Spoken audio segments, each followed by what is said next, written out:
Today I'm speaking with Dean Radin. Dean is Chief Scientist at the Institute of Noetic Sciences and Associated Distinguished Professor at the California Institute of Integral Studies. He earned a BS in Electrical Engineering and then an MS in Electrical Engineering and a PhD in Psychology from the University of Illinois, Urbana-Champaign. Before joining the IONS research staff in 2001, Radin worked at AT&T Bell Labs, Princeton University, the University of Edinburgh, and SRI International. He has given over 600 talks and interviews worldwide, and he is the author or co-author of over 300 scientific and popular articles, 4 dozen book chapters, 2 technical books, and 4 popular books translated into 15 foreign languages, which include The Conscious Universe, Entangled Minds, Supernormal, and Real Magic. Dr. Radin, thank you so much for joining me today on the podcast. My pleasure. I have a lot of questions that I'd like to ask you today, and I'm very much looking forward to this. So I'm going to jump right into it. One of the experiments that really piqued my interest in the scientific study of collective consciousness was the work from the Global Consciousness Project, particularly the data from September 11th. So I'm wondering if you could tell us a little bit about what you and your colleagues were working on with that project and what you found. Well, the idea came out of about 40 years of laboratory studies using random number generators as a convenient physical target for mind-matter interaction experiments. So the general idea was that you want to use a physical system which is sensitive enough to possibly be interacting with just the mind, with the will, essentially. And so these random number generators are based on the movement of electrons in Zener diodes, an electronic component. And the phenomenon underneath it, which creates the randomness, is called electron tunneling, which is a phenomenon that occurs in diodes and semiconductors in general. And so it's from a classical perspective, an electron has a certain amount of energy in it and charge. And so the semiconductor creates a barrier against which it can't go through, except that it does go through. And it goes through for quantum mechanical reasons, that an electron is both a particle, but it has wave-like characteristics. Well, waves are quite different than energy in the classical sense. And so when an electron pops through an energy barrier is unpredictable. And from a quantum mechanical perspective, it's fundamentally unpredictable. So it's a good random source. So these random number generators use these devices to create fundamentally random sequences of bits. And in the laboratory for many decades, these were then used as a way of detecting if the mind wanted more ones or wanted more zeros or some other more complicated form of feedback, would that happen? So the PAIR lab, the Princeton Engineering Anomalies Research Lab, for decades was using that kind of instrument to see what happens if you have one person and the device and you give instructions to make the line go up and make the line go down and now do nothing. And the lines that I'm talking about are based on the streams of bits that are coming out of these devices. The line to go up would mean there's more ones, and the line to go down mean more zeros. So to make a long story short, after many years and over 100 subjects in these experiments, it showed quite clearly that the mind can do that. So we don't know exactly how it can do that, but we know empirically that's what happens. So then many variations on that kind of experiment were done. And by the way, the Princeton lab was one of dozens of investigators who did very similar kinds of experiments. So while I was at Princeton, I did a meta-analysis with Roger Nelson, who's my colleague there, to look at all of the experiments that we could find looking at this phenomenon. And we published it in a physics journal, and it shows pretty clearly that this is not simply something that was seen at Princeton, but was a repeatable effect seen by many people. The magnitude of the effect is really tiny, but who cares? All we care about is it real or is it not real? So it looks like it's real. So among the variations in looking at this kind of phenomenon, the question arose as to whether it works based on intention alone or something else. And when you start thinking about what is the nature of intention, it always includes attention. So we did not just me, but many people started doing experiments looking at splitting apart the role of an intention and attention. And you can do an experiment on attention by putting a random number generator in a room and simply have one or more people attending to something simultaneously, like in a meditation or a theatrical performance or something of that sort, where you can say that from a mental perspective, there's high attention on something, maybe not even knowing that there's a random generator in the room. So those were called field consciousness experiments.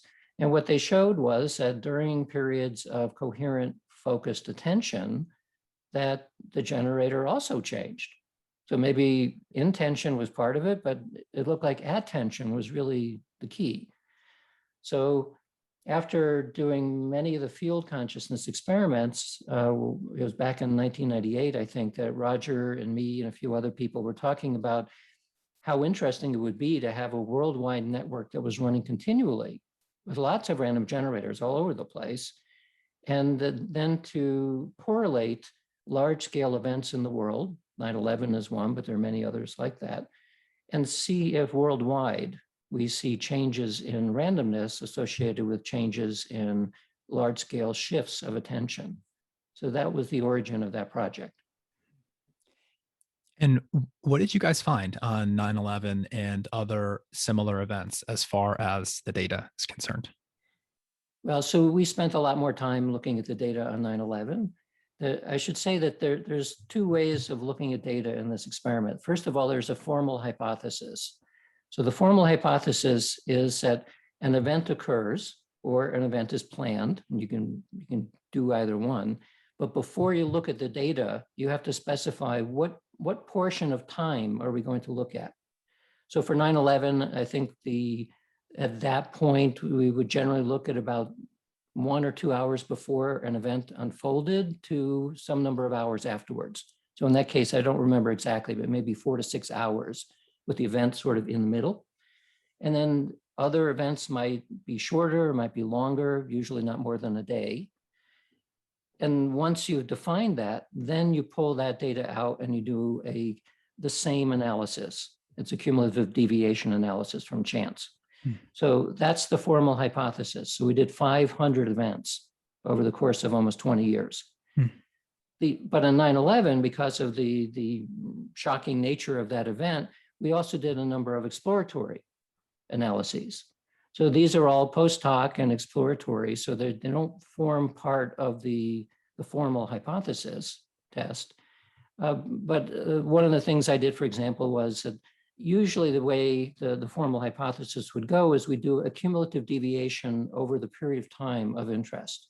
And we're looking at, is there a drift away from chance over some period of time? That's the formal hypothesis. But I was interested more in a shorter time span. So I'd use sliding windows. Like over the course of a half an hour, you just evaluate it and then shift up by a second and shift by a second and so on.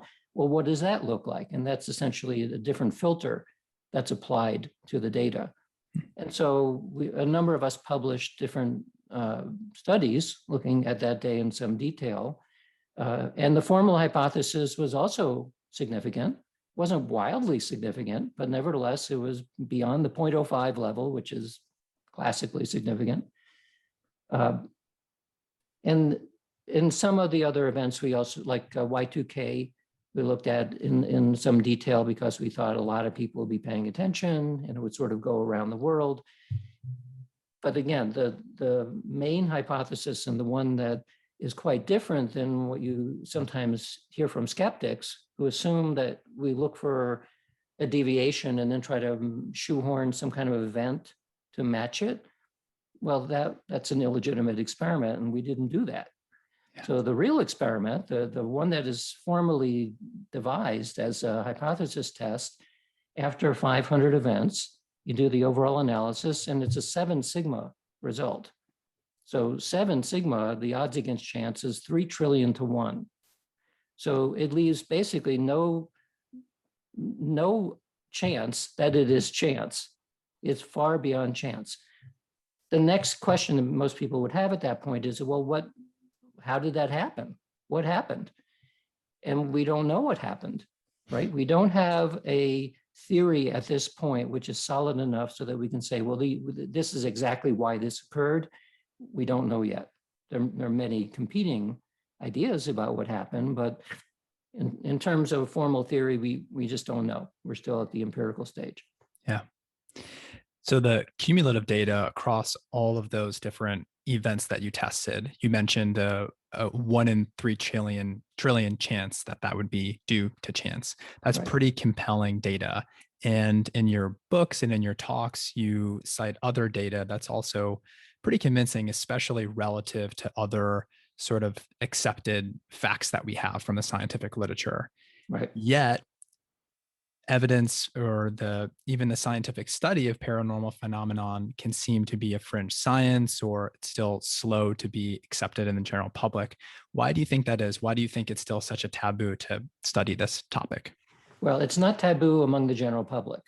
And the easy way to point to that is that the topics related to psychic phenomena and closely related, having to do with magic and mysticism and so on, it saturates our entertainment world. And it saturates fiction. It's something of persistent interest throughout history, and it's no different today. And you take surveys then on both belief and experience, and you find that the majority of the population around the world has had these experiences, and therefore they believe that there's something going on. We call it psychic or magical because we don't know what else to call it. But the experiences are repeatable, and some people have them more than others. And so the phenomenon is accepted by the general public. I would say even among scientists, we ran a survey among scientists and engineers to avoid the question of belief. Because if you're in the academic world, you're not allowed to believe this stuff, at least publicly. You would be shunned by your peers because it's taboo in the academic world. But privately is a very different matter. So we did an anonymous survey of scientists and engineers and asked, of these 25 different kinds of experiences, which ones have you personally had? So among the general public, it's something like 94% of the general public had at least one of these experiences personally, and on average around 7 of the 25. And then among scientists and engineers, we figure, well, we're taught through the worldview of materialism, where these things are extremely difficult to explain, maybe impossible. And so we figured we get a much smaller percentage, but because we were asking anonymously, we figured it might be higher than what you would see in the academic world. And in fact, 93% had at least one of the 25 different kinds of psychic experiences, and on average, 8 out of 25, even more than the general population. So we're dealing then with a social taboo or an ideological taboo. Even in a couple of decades ago, there was a survey among academics and separated by department of the academic. And that showed very clearly that academics have the same level of belief as the general public. And one discipline had a much lower level of belief. Can you guess which one it was? I want to say physics, but I think I'm probably not correct. Psychology. Interesting. And so it kind of makes sense because psychologists know that there's lots of ways we can fool ourselves, and even eyewitness testimony is fragile and so on. So there's lots of filters that go through our perception of reality. And so psychologists tend to be actually by far are the most skeptical among academics. But across the board, it's the same as the general population.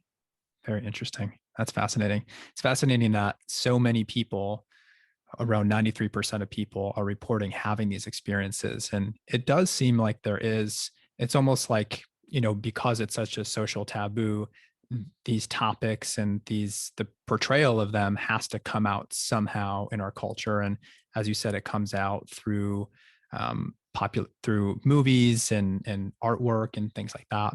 Right. Can you kind of break down what some of these experiences are? And I know in your book, in Real Magic, you divide them into 3 different categories: force of will, divination, and theurgy. But what are the different types of psychic experiences that people can have? And is there any of these experiences that have more compelling data versus less compelling data behind them? Well, so the way that we would describe an experience is just to give an example, is the feeling of being stared at. So this may or may not involve a psychic component. However, as typically what happens is when you have these experiences that are reported by many people, you take that into the laboratory, you operationalize it in some way, and you figure out a way of preventing all of the usual cues. So any kind of experience that somebody has, you never know what caused it. So in the laboratory, you can begin to close the loopholes. And it has to, you close peripheral vision, you close any form of body language, you close all of the usual ways you think of how this could happen in the real world, and you find that it still works. So, and it even works when people are in separate rooms and there's a one-way closed circuit TV to be staring at the other person. You see it physiologically, you see it even in conscious response. That tells us that in principle, that the phenomenon in some cases that people report is probably psychic in some way. They're feeling the effect of somebody at a distance. But of course, you never know. And in the real world, all kinds of explanations are possible. So feeling of being stared at is one. Another is precognitive dreams. So people sometimes will wake up from a dream and then they'll have something occur that day or the next day, and they suddenly realize that that's exactly what I had in my dream. That's quite popular. Another one is given the name of telephone telepathy. So in the old days, when there was no caller ID, but even today, before you look at the phone, sometimes you get a sense of, I'm just thinking about this person. Boom, they call. So obviously in the real world, if your friend calls you every 20 minutes, that's not surprising.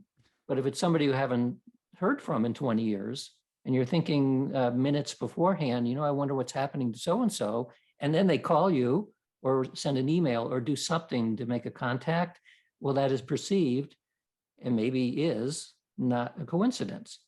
So you can operationalize that and then experiment as well and get rid of all of the usual coincidental ways of understanding it. And one thing I'll say here is that the kinds of experiences that people report tend to be big.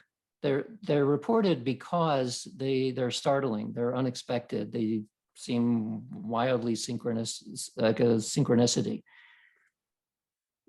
A skeptical response to that is, well, there's trillions of people or trillions of events that are happening to billions of people, and so some weird things are going to happen occasionally.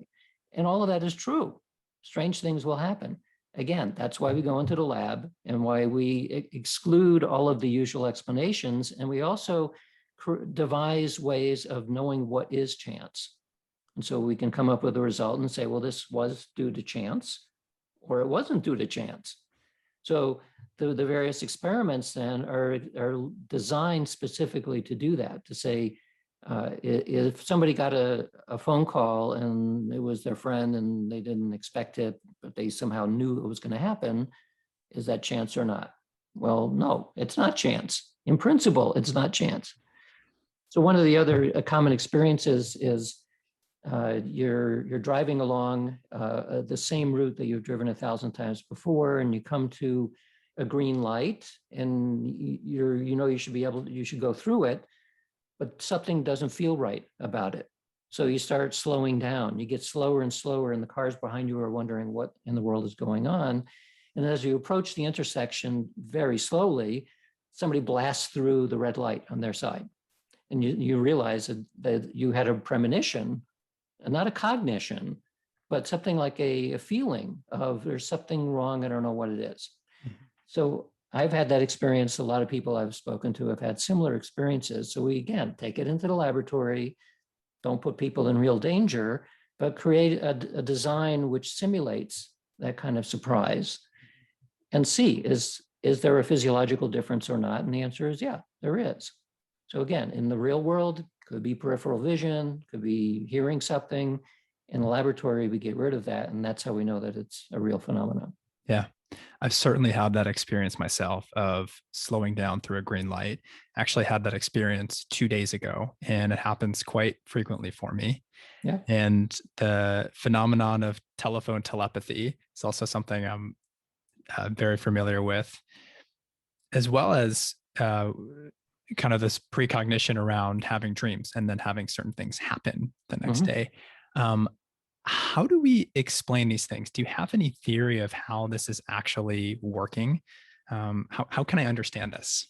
So, okay, so there's two ways of thinking about this, probably more, but the two ways that I've narrowed down to explain it simply, you can remain a materialist and still understand a little bit about what's going on here if there are aspects of the brain that are acting in a quantum sense. So I think that we already have the beginnings of quantum biology. I think it's very likely that there are aspects of brain activity that do operate at the quantum scale. What that suggests is that all of our cognition, our perception, all of the apparatus that gives us a picture of the world, most of it is as a neuroscientist would see. It has to do, we see correlations between brain activity and conscious awareness and unconscious as well. But if the brain is partially quantum, it means that it's not completely located here. It's spread out through space and time. And it didn't suddenly show up. Like quantum mechanics was here before it was invented. So it means that we evolved in a state, all life, all creatures have evolved in a state where they're mostly localized, but not completely. In which case, when we have a perception of something, we're constructing the perception. Some of that information could be elsewhere in time or space. So if you're going to encounter something in your future, which is shocking, something about that may attract your attention because your attention now is also scattered through space and time. And so that could ripple into your present awareness, and that's what gives you the precognition. So that's a way of feeling a little bit more comfortable in that you can talk to academics about this, and if they know anything about quantum mechanics, they would realize that it's sort of a plausible explanation. You know, it doesn't violate anything that we currently know, other than a prejudice, which has been around for a while, saying that quantum mechanics can't exist in a hot, wet thing in your head. Well, that's beginning to go away, right? The amount of time that quantum coherence can persist in your brain is down at the femtosecond level, but it's a dynamic activity. It could constantly be regenerating coherence. You can do this even in a physics lab. You can do entanglement distillation and other methods in order to sustain coherence for longer and longer periods of time. So let's say you could sustain it somehow dynamically in the brain for milliseconds. Well, it's a very long time to sustain quantum coherence, but maybe that's all you need. I mean, not only that, maybe you only need it to happen in a few neurons. You know, we know that a single neuron firing in the brain will eventually give rise to different cognitions and perceptions. Maybe we have specialized neurons in the brain that are particularly sensitive to this sort of thing that we haven't found yet. And some people have more of them, and they are called psychics. And the rest of us have one or two. We have occasional spontaneous experiences.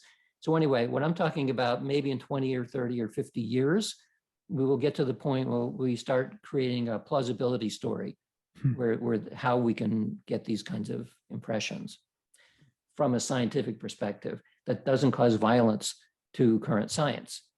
Right. So that's like if I'm talking to an academic audience, that's generally what I'll point to. If there's philosophers in the audience, I'll say, well, there's a whole other approach. And the other approach is what a philosopher would call neutral monism. It's just simply a way of thinking about the nature of reality. And neutral monism comes about because we have two ways of experiencing the world. We have objective and subjective. And of course, the so-called hard problem in the neurosciences is that what connects those two? We don't know how you can have conscious experience from a purely physical thing. You have 3 pounds of tissue in your head and somehow you know the smell of a rose. Well, where did that come from? So neutral monism says that there's simply 2 fundamental aspects of reality. There is matter and there is mind. They are deeply connected, deeply correlated, like 2 sides of the same coin. They're actually arising out of something even more fundamental, except that we can't go down further because it's not part of our direct experience. If you ask a mystic about this, they'll say, oh yeah, it's all coming out of the unified field, blah, blah, which is more fundamental than mind or matter. But at least at our level, we experience mind and matter. And so neutral monism says they are both fundamental and they are inextricable, in which case our subjective experience should be linked in some way to the physical world. And this actually then is a philosophical way of thinking why the Global Consciousness Project works. That if mind and matter are really that tightly correlated, then when you have the entire world thinking about something along the same wavelength, that's a very strange moment of coherence in a mental state. Well, if it's correlated to a matter state, then that has to change too. So during an event like New Year's or 9/11 or some big event like that, there's mental coherence, which should be, according to this idea, everything physical should suddenly become a little bit more coherent. Well, we're not measuring everything all the time, but with our random number generators, we can detect moments of non-randomness, otherwise said as coherence, in randomness very easily statistically. And so that's why we do that. That's why that experiment is designed in such a way as to detect patterns arising in randomness that shouldn't be there, but they are. So this draws to mind this idea that I've really been reflecting on, which is that paying attention helps to create order out of chaos. And we see that on the collective level as you're describing, and maybe even perhaps on, on an individual level as well. But how can people, either individually or as a collective, how can we get into the state of coherence that you're talking about? Are there certain practices that we can do, like meditation or other practices that help to bring us into a state of coherence where we are kind of helping to generate more synchronicities in our life, or actually changing our physical reality to some extent? Well, we're doing it all the time. Every time there's a popular show on TV, you have enormous amounts of coherence, mental coherence, because the television show is pulling it. Every big sports game pulls attention by tens of thousands of people or more if it's televised. So those are ways that media primarily is pulling, it's creating a kind of coherent attention among the masses. And smaller groups, anytime that people get together to do something, especially if they're being driven by some activity like a theater, like a movie, so on, that's coherence among the people. Meditation is all about creating coherence, not just in yourself, but those who meditate usually will say that if you meditate by yourself as a practice, you feel a certain way. If you join a group that is meditating, it feels very different. You typically will go much deeper in a group than you would by yourself, almost as though you're getting pulled by the rest of the group. Likewise, places that where people have spent an enormous amount of attention on, like, Notre Dame before it burned down, but places that we consider to be numinous, where an enormous amount of attention is placed, maybe Arlington Cemetery in Washington, places like that, where a lot of attention, emotion has been concentrated for a long time. For people who are not even wildly sensitive, but even mildly sensitive, when they go there, they feel it. they feel the emotion. They feel something is different about that location. So it almost seems as though locations can be physically changed and somehow and retain it. We don't know what it's being retained, but if mind and matter really are coupled very tightly, then if a physical place changes, it has a mental quality to it as well, which we may be able to subjectively feel. I'll give an example that from my life when I was at the University of Edinburgh. I lived pretty close to the castle, the Edinburgh Castle. And so, like most tourists, I just went to the castle and walking around. And then I wandered into a room and I felt that this was the saddest room in the universe. It was so sad that I had to get out. I felt like it was just too depressing. And later I learned that that was the Hall of Heroes for Scotland, where all of the people who had died in all of the many wars that the military of Scotland had gone to were memorialized. And so lots of people would go to that particular portion of the castle, which had endless memorials for lots of people and events. And I could feel the difference when I walked in, even without knowing what it was. It was just another room as far as I was concerned, but man, did that feel depressing and oppressing. And so I've had other experiences like that where you'd go to some place and you feel unexpectedly happy or unexpectedly sad, almost as though there's an emotional field that you walk into and then it's there somehow. Yeah, I know most people, if not everyone, has had that sort of experience where you walk into a room, you're in some type of environment, and you can just feel the energy of that place. Yeah. I want to ask you a tough question here. So, given all your knowledge on consciousness and mind matter interactions and how our consciousness can impact the physical world, if you, Dean Radin, were the leader of the free world, and what sort of recommendations would you make for individuals or as a collective in order to improve either the health of our society, like the health of individuals, or to help solve certain global issues? Yeah, that's a difficult question. Yeah, in Dean world, I occasionally have this fantasy. In Dean world, what would I do different? Well, as far as something, well, first of all, you can never get anybody to agree on everything. So that just set that aside. But I guess I would do two things. One is that I would create a division at the National Science Foundation to specifically support research on consciousness, including the kinds that we're talking about. Because this goes back to the entire thread of the mystical world, which is if you don't know what you are, then how do you do anything? How can you know what your role is in the physical world unless you know more about your own consciousness? Mm-hmm. So some of that is psychology. A big chunk of it is psychology. Some of it is neuroscience. There's another big chunk, which is what mysticism has always been. It's this deep introspection into what is consciousness, what is its role in the physical world, what is its capacities, all of those kinds of questions. So they should all be on an even scale in terms of funding.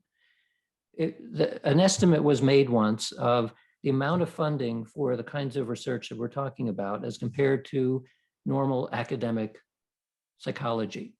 And it comes down to roughly, if you take all of the world's academic psychology and you take 2 months of whatever that money is, that's the entire amount ever spent on psi research. Well, that's not balanced very well, because the fact is that the only thing that anybody ever knows comes through their awareness, right? It's their consciousness.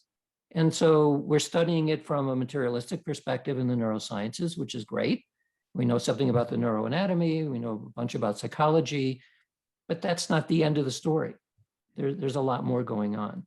So I think we would all benefit by simply knowing more about what's the rest of the story, especially if you pay any attention to the esoteric literature, which is all about that story, which is now kind of shoved aside and is only studied by a few people in the academic world.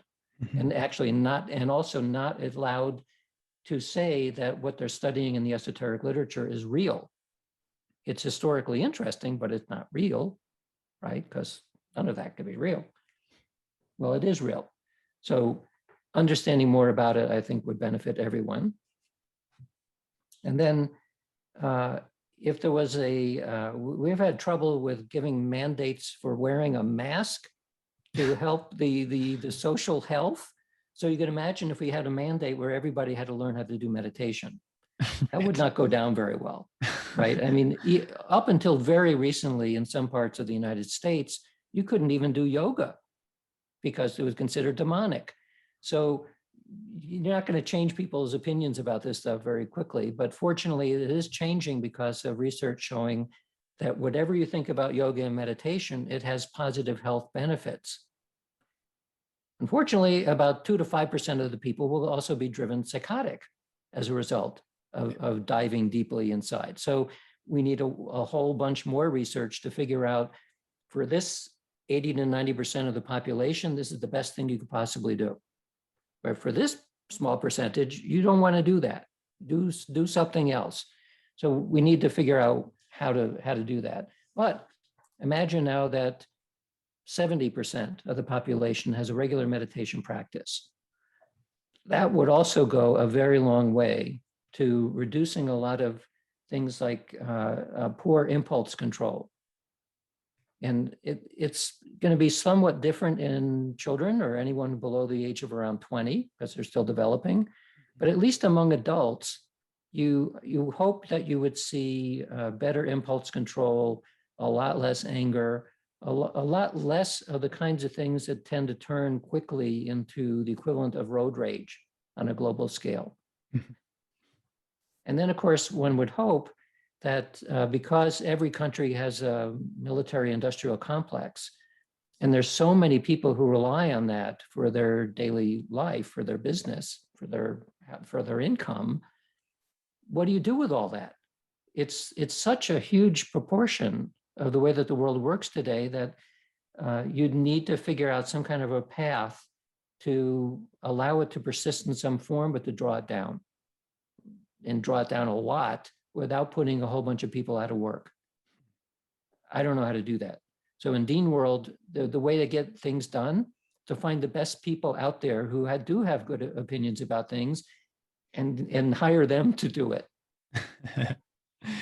Yeah, so you sort of read my mind a little bit on the recommendation for meditation. And I had actually made a documentary film on the adverse consequences of meditation for that small percentage of the population you're referring to. But it's very interesting to think, how not only how that for the people that benefit from meditation, how it improves their lives, but also on a collective level.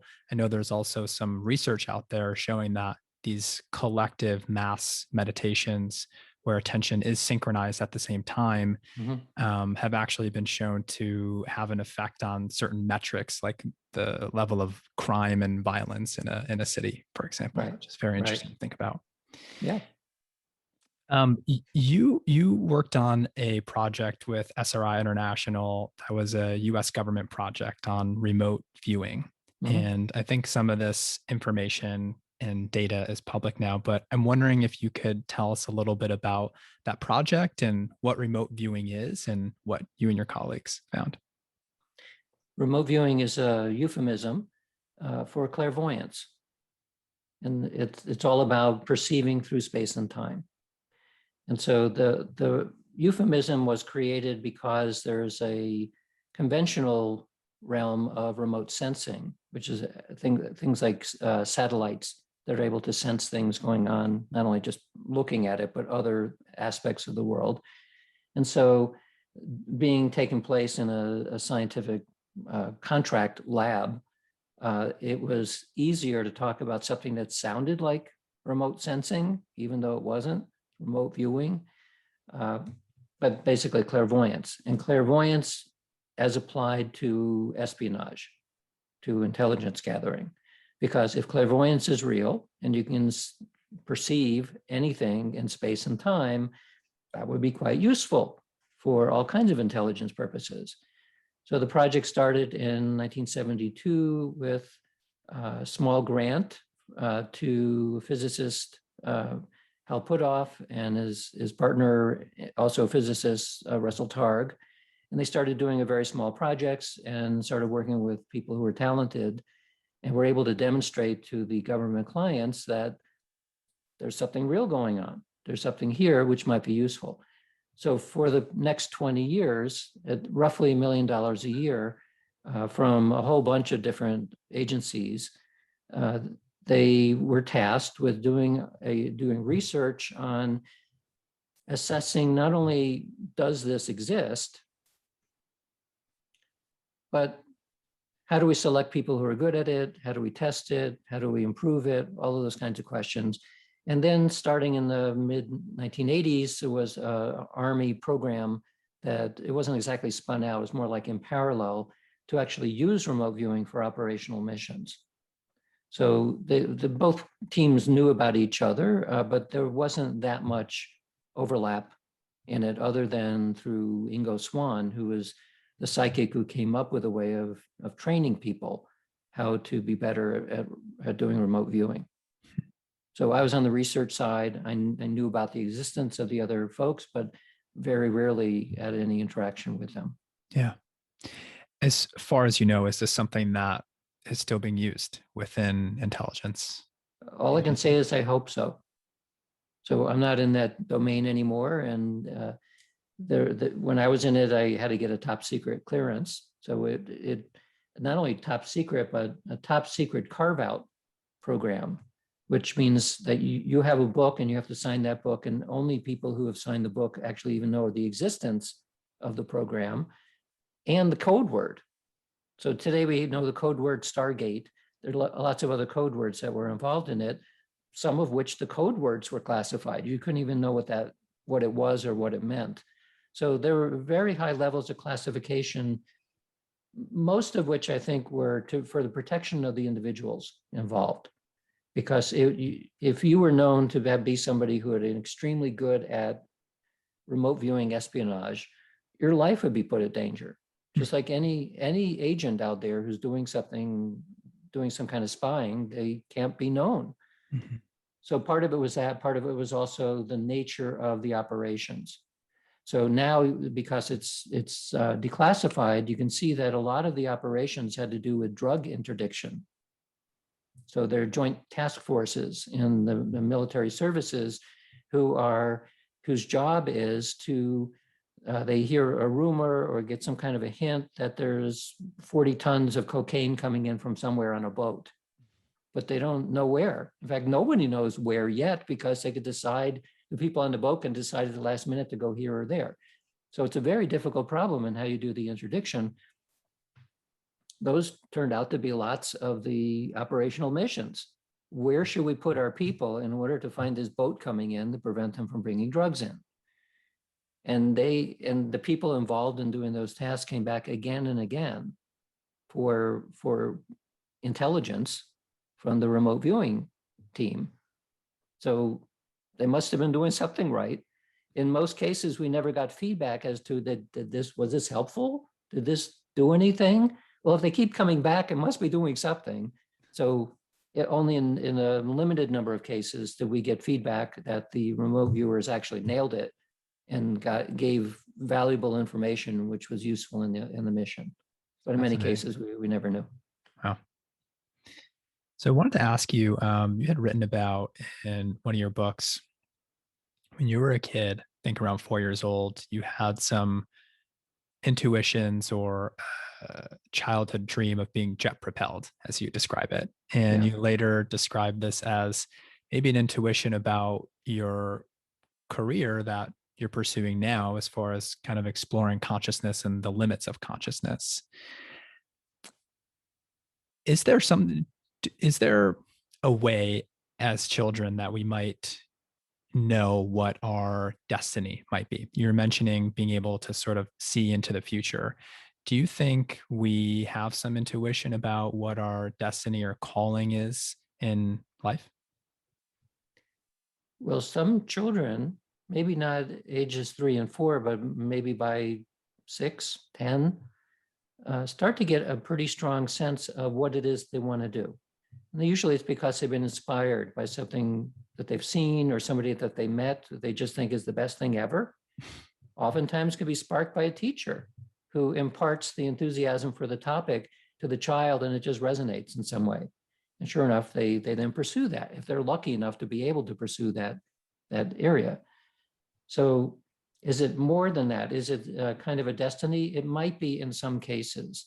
And the reason I say this is because a colleague did the same precognition test, a simple precognition test for children ages 3 to 18.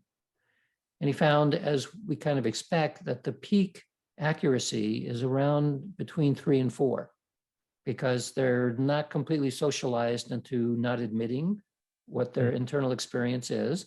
They're socialized enough and trained enough so they can talk about their experience and they can do tasks. So it may actually go even younger.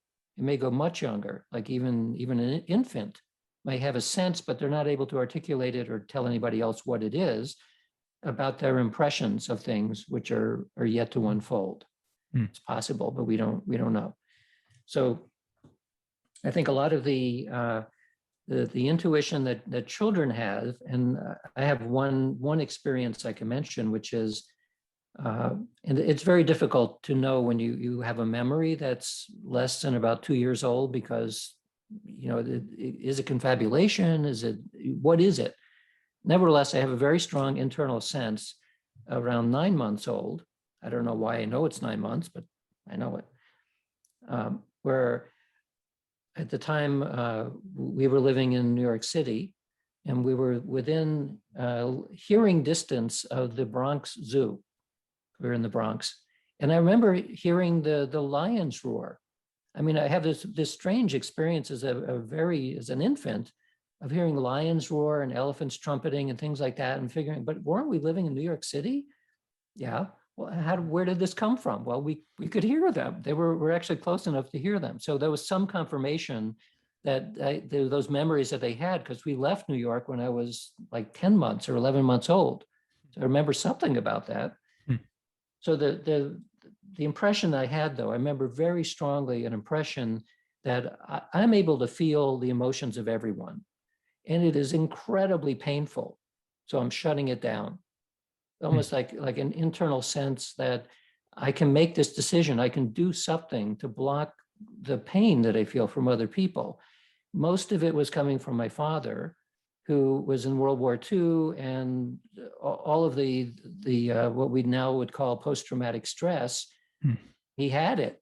A lot of people had it. I mean, the density of people in New York at the time, it wasn't that far away from the end of World War II. There was still a lot of suffering going on. And as an infant, even though I wasn't exposed directly to this, there was some aspect of it that I was picking up.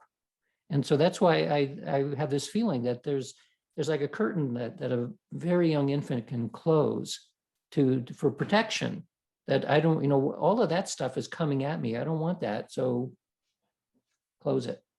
And then it could take years or never to figure out, A, that you closed it, and B, how to open it again. So one of the things people often say, well, what can I do to become really psychic? And the answer to that is, you really want to do that? Because if you do it, you have to learn just as much on how to turn it off, because otherwise you're going to pick up suffering of the entire world, and it is not pleasant.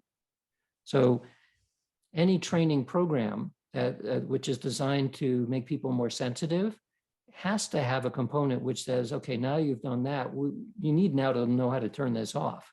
Right. Otherwise, you become a bowl of Jell-O and you can't do anything. Right. There are so many signals out there coming to us from the world. And so it makes sense we would need to filter that out. Yeah. It's interesting. From an evolutionary perspective, I think that's why most people are not walking around as psychics. Right. Because we've been trained over evolution and over our lifetime to keep it at bay. Like, we might be interested in what's happening on Pluto 1 million years ago, but we don't need that right now and right here. And so something about our nervous system or our brain or something has filters in it to pay very close attention to here and now, and not so much to there and then. Fascinating.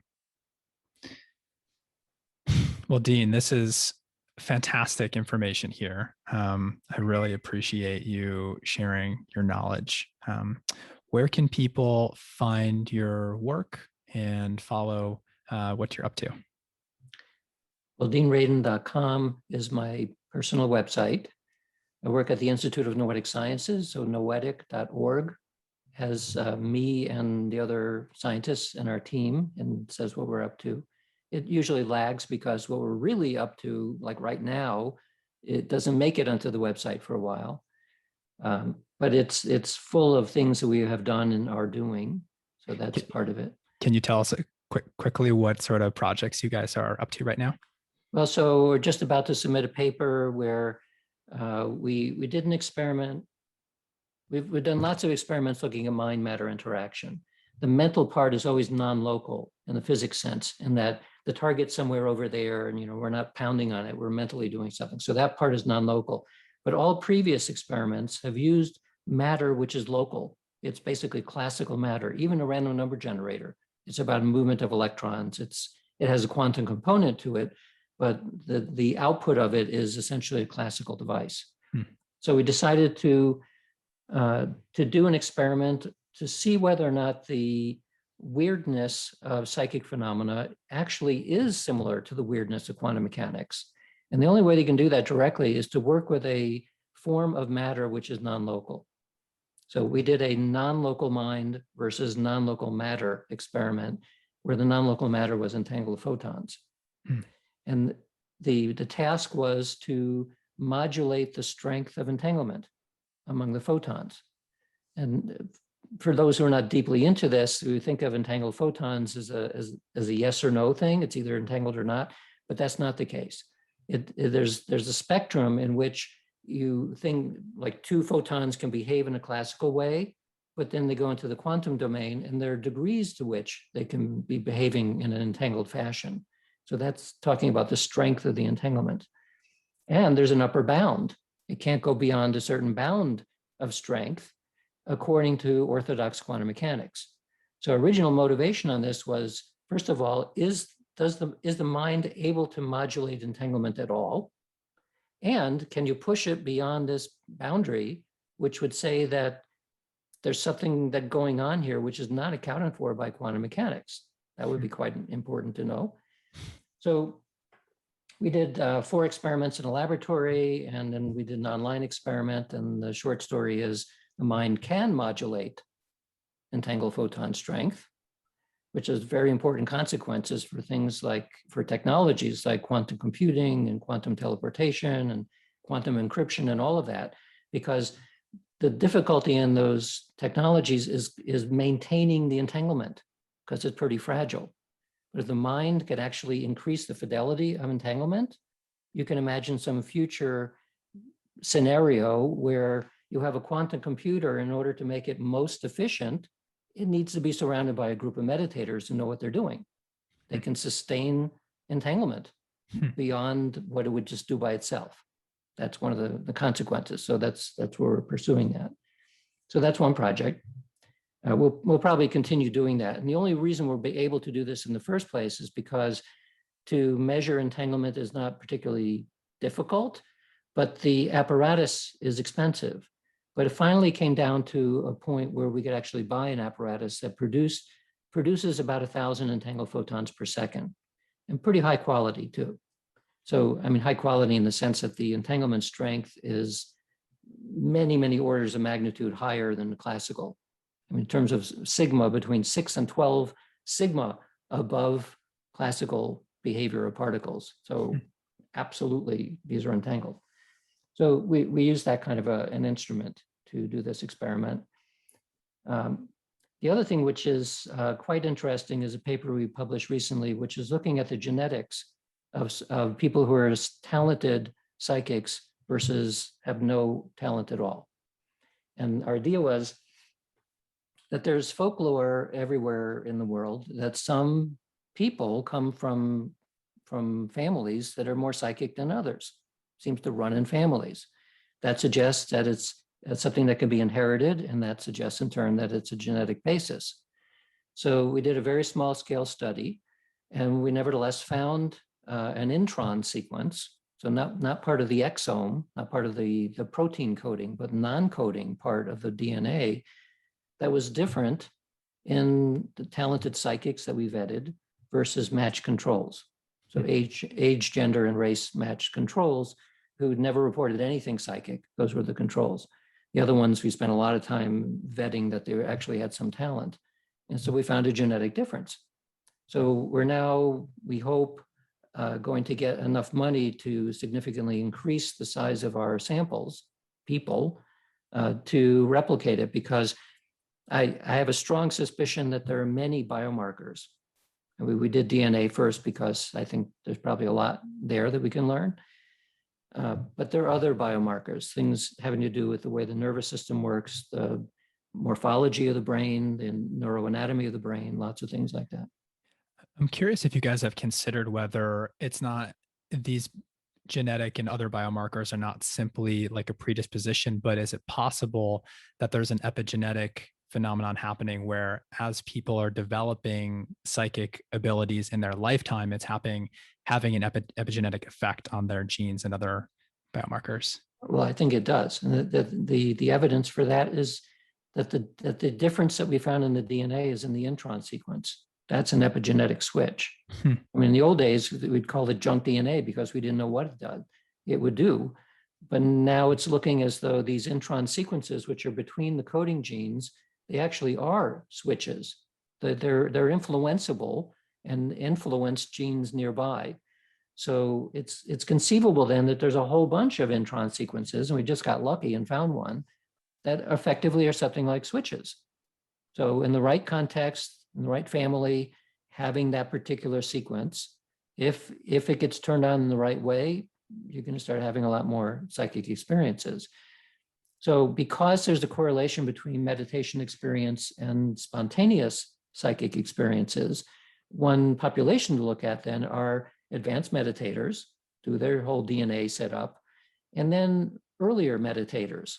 I mean, ideally, people from the same family who don't meditate, right? We want to get pretty close DNA samples, and even better would be twins, identical twins, one of who meditates and the other doesn't, to see if something is being turned on in the one who's meditating, because typically meditators will report more synchronicities and more, just a whole variety of different kinds of psychic experiences. And whether that's simply a matter of paying attention, which is possible, or that something is being sensitized within their bodies, which is also possible. We don't know yet, but that would be an interesting study to do. It's really fascinating to think that these capabilities are latent within us, that the potential is there, but we just need to tap into them. Yes, I think that's probably true in most cases. I mean, I've certainly met people that have never had anything psychic happening. Not only that they won't admit it, but they just, it's not part of who they are. They then oftentimes will become extremely skeptical about what other people talk about because it's not part of their experience. Something about those people is different than the majority. We're talking about a minority of people here, but they're just as interesting to study as the people who are reporting the experiences, because how in the world can that be? My guess is that all that's needed is sentience, not even human, but any kind of sentience would have the capacity to have these sort of experiences. So I know that dogs and cats and worms and pigeons and birds, all kinds of things have been tested in various kinds of scenarios involving interaction with random number generators and precognitive tests. All of it, everything sentient seems to show this, all the way down even to bacteria. So we're probably dealing with, if neutral monism was a way of thinking about reality, then any form of sentience is going to have some sort of correlate.